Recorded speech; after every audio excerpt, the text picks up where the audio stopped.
नमस्कार, आप देख रहे हैं TTN 24 और मैं श्रुति। इस वक्त की बड़ी खबर आ रही है झारखंड से, जहां सर्टिफिकेट जांच का हवाला देकर विभाग द्वारा पारा शिक्षकों के मानदेय भुगतान में रोक लगा दिए जाने के बाद पारा शिक्षक बौखलाए हुए हैं। इस संदर्भ में रविवार को टेट पास पारा शिक्षक संघ की सरायकेला खरसावां जिला कमेटी ने एक आपात बैठक आयोजित कर सरकार पर आक्रोश जाहिर करते हुए आंदोलन की रणनीति तैयार की।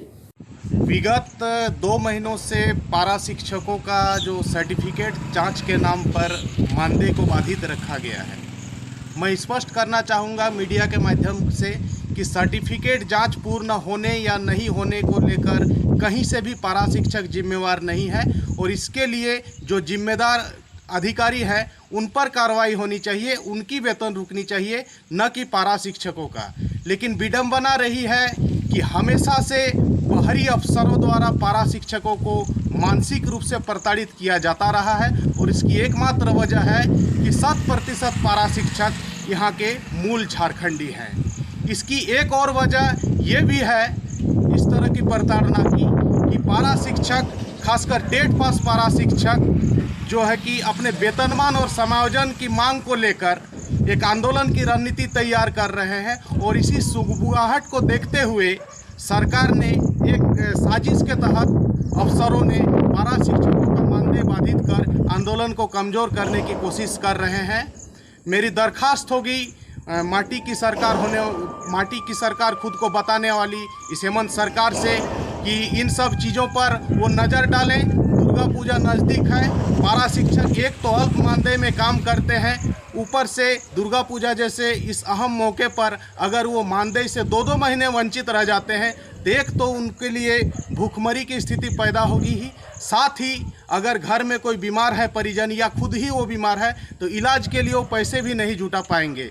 और इतने बड़े त्यौहार में भी अगर वो मानदेय से मरहूम रहते हैं तो यह जो यहाँ की जो मूल झारखंडी भावना है यह भी आहत होती है और पारा शिक्षकों का तो फिर भगवान ही मालिक है। मेरा आग्रह है सरकार से कि जल्द से जल्द पारा शिक्षकों का जो है मानदेय वो क्लियर किया जाए और साथ ही अगर सर्टिफिकेट जांच का जो काम है वो चलता रहे और इसके लिए जो दोषी अधिकारी हैं, जो पदाधिकारी हैं, उन पर कार्रवाई की जाए, न कि पारा शिक्षकों पर। धन्यवाद। इस वक्त की बड़ी खबर आ रही है पीलीभीत से, जहां पूरनपुर NH 730 नेशनल हाईवे पर थाना गजरौला कला के अंतर्गत दियूनी बहादुरगंज मोड़ के पास रात 8:30 बजे अज्ञात वाहन ने जोरदार टक्कर मार दी, जिसके बाद युवक की हालत गंभीर हो गई। अज्ञात वाहन ने टक्कर मारने के बाद वहां पर वह फरार हो गया। आपको बता दें कि मौके पर पहुंची गजरौला पुलिस ने घायल को एम्बुलेंस की सहायता से अस्पताल भिजवाया। जनपद शाहजहांपुर से इस वक्त की सबसे बड़ी खबर आ रही है, जहां मामला है थाना सहरा मऊ दक्षिणी क्षेत्र के ग्राम कहिलिया का, जहां एक युवक की लाश संदिग्ध परिस्थितियों में रेलवे ट्रैक पर पड़ी मिली। परिजन हत्या का आरोप लगा रहे हैं। पुलिस ने शव को पोस्टमार्टम के लिए भेजकर मामले की जांच शुरू कर दी है। पुलिस सूत्रों ने बताया कि ग्रामीणों ने कहिलिया गांव के पास रेलवे ट्रैक पर युवक की लाश पड़ी देखी, जिसकी सूचना पुलिस को दी गई। थाना क्या घटना घटी बताइए। घटना का भी मेरे लड़के को पहले मोहरा पर घेरा, फिर मोहरा पर घेर कर मेरा लड़का चला गया, फिर घर पे आया खाना खाने के लिए। 2 बजे घर से फिर गया तो रास्ता में घेरा।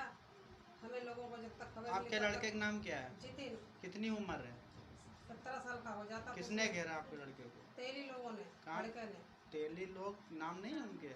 गुड्डू और मोनू और फिरांसू। कहाँ के रहने वाले हैं? कहिलिया के। अच्छा, कहाँ पे घेरा? दामाद ने घेरा। कहाँ पे घेरा? वो टावर के पास।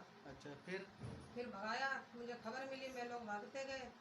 तो जब तक मैं भागते गए तब तक मेरे लड़के को मुड़ काट कर डाल दिया। कहाँ पे डाल दिया? पटरी के किनारे पर, मुड़ पटरी। सारी घटना ये आपने क्षेत्रीय थाना सहरा में पड़ता है, आपने बताया एप्लीकेशन दिया वहाँ पे? हाँ दिया। मुकदमा लिखा है आपका? नहीं लिखते हैं। क्या कहते हैं? भगा देते हैं।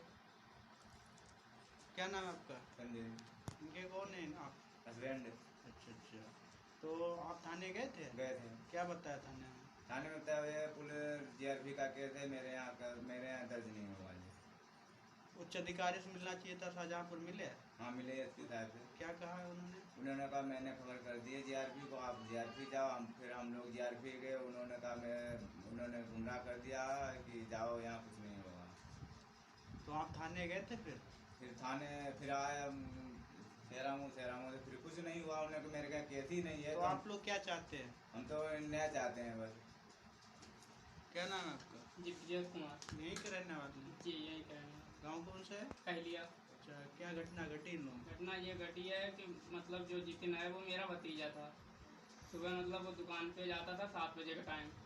7 बजे वो दुकान पे जा रहा था तो इनके गेट के पास से जब निकला तो इन लोगों ने उसके साथ हाथापाई की और उसने हमें बताया नहीं। तो दुकान पे रहा। फिर 2 बजे के समय मतलब 2:15 बजे के टाइम वो खाना खाने आया यहाँ पे। मेरी माता जी के दवा लगी हुई थी तो उसने मतलब दवाई निकाली और वो दुकान पे जा रहा था, कहा सब्जी ले आएंगे और चाचा चाय भी लेके आएंगे अपनी बुआ जी को छोड़ने के लिए। तो वो वहाँ पे गया। गांव के किनारे एक नहर है, नहर पे मतलब इन लोगों ने उसे घेर के फिर उसके साथ हाथापाई की। तो वहाँ पे उसके 2 दोस्त थे, वो आ गए तो इन लोगों ने छोड़ दिया। जो आगे जाके सेट हो गए, दोस्त चले आए घर को। वो अकेला पैदल जा रहा था तो उसे घेर कर इन लोगों ने। घटना क्या घटना बताइए, घटना जो घटी है। हाँ, क्या वही हुआ? घटना आगे जाके मतलब इन लोगों ने उसे भगा के एक सिर पे मतलब बांका या कुल्हाड़ी से वार किया, जिससे वो गिर गया, बेहोश हो गया या मतलब। इस वक्त की बड़ी खबर आ रही है हापुड़ से, जहां जनपद में सीएमओ सुनील कुमार त्यागी निकले थे निरीक्षण पर। पहुंचे तहसील गढ़मुक्तेश्वर के बहादुरगढ़ क्षेत्र की पीएचसी को देखने, जहां पर पड़ी नजर बहादुरगढ़ क्षेत्र में भारत अल्ट्रासाउंड सेंटर पर, जहां पर अन्य कोई व्यक्ति फरार हुआ। वहीं सीएमओ सुनील कुमार त्यागी ने बहादुरगढ़ पुलिस को सूचना दी, जहां पर मौके पर पहुंचे कस्बा चौकी प्रभारी sub inspector Sumit Tomar police force के साथ तत्काल भारत अल्ट्रासाउंड सेंटर को सील किए। सीएमओ की कार्रवाई की गई। खबर जैसे ही क्षेत्र में फैली, वहां पर हड़कंप मच गया। बहादुरगढ़ क्षेत्र में, हापुड़ का जो बहादुरगढ़ क्षेत्र, इसमें जो आपने कोई निरीक्षण किया है, इसमें क्या कार्रवाई की है अल्ट्रासाउंड सेंटर पर? मैं एक्चुअल में आज बहादुरगढ़ पीएचसी को देखने आया था, लेकिन रास्ते में जब आ रहा था तो मैंने यहाँ सेल चौराहे पर देखा कि एक अल्ट्रासाउंड सेंटर खुला हुआ है। अल्ट्रासाउंड में ऐसे ही रूटीन में अल्ट्रासाउंड सेंटर जैसे देखने गया, देखा कि वहाँ पर कोई व्यक्ति बैठा हुआ है। मैंने पूछा कि डॉक्टर साहब कहाँ पर हैं, तो उसने बताया कि डॉक्टर साहब तो नहीं है। तो वो इतना कहते ही और भाग गया यहाँ से। तो ये इसका मतलब ये जो था टेक्नीशियन टाइप था कोई, ये डॉक्टर नहीं था। मैंने मशीन को सील कर दिया है और इसके कुछ सामान जो हैं, जैसे उसकी प्रोब है, रजिस्टर हैं, और सबसे बड़ी बात है कि यहाँ पर इसका अल्ट्रासाउंड का जो रजिस्ट्रेशन होता है वो भी लगा हुआ नहीं है। तो मैंने सभी सील कर दिया है, मशीन सील कर दी है और ये जब्त कर लिया है सामान, उसका लैपटॉप वगैरह, मोबाइल, लैपटॉप और प्रोब और रजिस्टर। तो सर यहाँ पर और भी ऐसी कोई आगे आपकी प्रक्रिया रहेगी? नहीं, मेरे संज्ञान में अभी तो नहीं है कोई और आसपास सेंटर है, लेकिन अगर होगा तो मैं पूरे ज़िले का ही